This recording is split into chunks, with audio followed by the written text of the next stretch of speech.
दोस्तों, एक बार फिर आपका हमारे चैनल द डाइपोल एक्सप्रेस में स्वागत है।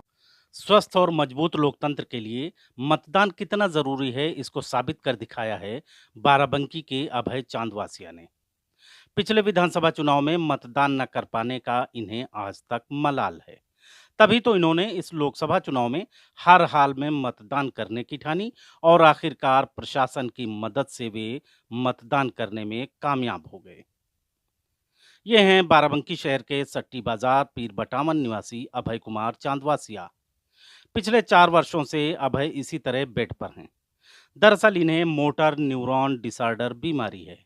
हालत यह है कि इन्होंने पिछले 4 वर्षों से चांद और सूरज की रोशनी तक नहीं देखी। बेड पर लेटे ही लेटे कंप्यूटर एलसीडी के जरिए देश दुनिया का हाल जान लेते हैं और इसी के जरिए घर वाले या अपने रिश्तेदारों से बात करते हैं। हौसला ऐसा जो दूसरों के लिए नज़ीर है। इस परेशानी को लेकर न इन्हें किसी से कोई गिला शिकवा है और न ही किसी से कोई उम्मीद। क्रिएटिव इतने कि लेटे ही लेटे कंप्यूटर माउस पर उंगलियां चलाईं और पीएम मोदी के व्यक्तित्व पर एक कविता लिख डाली। सोशल मीडिया पर पहुंची इनकी कविता ने इन्हें लाइमलाइट में ला दिया। पीएमओ से अभय का ब्यौरा मांगा गया तो जिला प्रशासन अभय के घर पहुंचा। परेशानी की बाबत पूछा तो इन्होंने अनोखी मांग कर डाली। अभय ने कहा कि अपनी इस परेशानी पर उन्हें किसी से कोई गिला शिकवा नहीं है और न ही किसी से कोई अपेक्षा, बस उनका वोट करा दिया जाए। दरअसल साल 2019 के लोकसभा चुनाव में अभय ने व्हील चेयर पर बैठकर मतदान केंद्र पहुंचकर मतदान किया था, लेकिन उसके बाद से ये बेड पर हैं। बेड से अभय ना तो उठ सकते हैं और ना ही बैठ सकते हैं, यहाँ तक कि करवट तक नहीं ले सकते। लिहाजा अभय साल 2022 के चुनाव में मतदान से वंचित हो गए थे, जिसका इन्हें बहुत दुख था।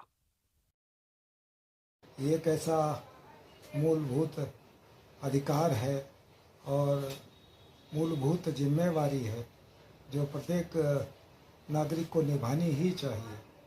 पिछली बार विधानसभा चुनावों में मैं इससे वंचित रह गया, मुझे बहुत दुख हुआ, बहुत कष्ट हुआ। जिला प्रशासन ने अभय की इस मांग को गंभीरता से लिया और कानूनी प्रक्रिया पूरी कर इनका फॉर्म तैयार किया। प्रशासन ने अभय को आश्वस्त करते हुए कहा था कि जिले का पहला वोट उनका होगा। लिहाजा 10 मई को जब चुनाव टीम अभय के घर पहुंची तो परिवार में जबरदस्त उत्साह दिखा। निर्वाचन अधिकारियों की टीम ने नियमानुसार गुप्त मतदान के लिए कंपार्टमेंट लगाया। इन्हें बैलेट पेपर दिया गया और शरीर के काम न कर पाने के चलते अभय की बेटी ने मतदान करने में पिता की मदद की। मतदान के बाद अभय के चेहरे पर मुस्कान आ गई। इस बार यह मौका हम खोना नहीं चाहते थे, यह अवसर जाने नहीं देना चाहते थे। अतः 2 महीने से बहुत परिश्रम और प्रयासों के बाद अंततः उच्च अधिकारियों तक जब ये बात पहुंची तब मेरा वोट हो पाया और मुझे बहुत अपार हर्ष है, खुशी है, गर्व का अनुभव कर रहा हूँ।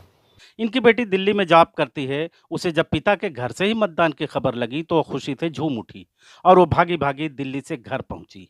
शुक्रवार को उसने लोकतंत्र को मजबूत बनाने में पिता द्वारा दिए जा रहे योगदान में पूरी मदद की और बतौर हेल्पर उसने पिता का वोट कराया।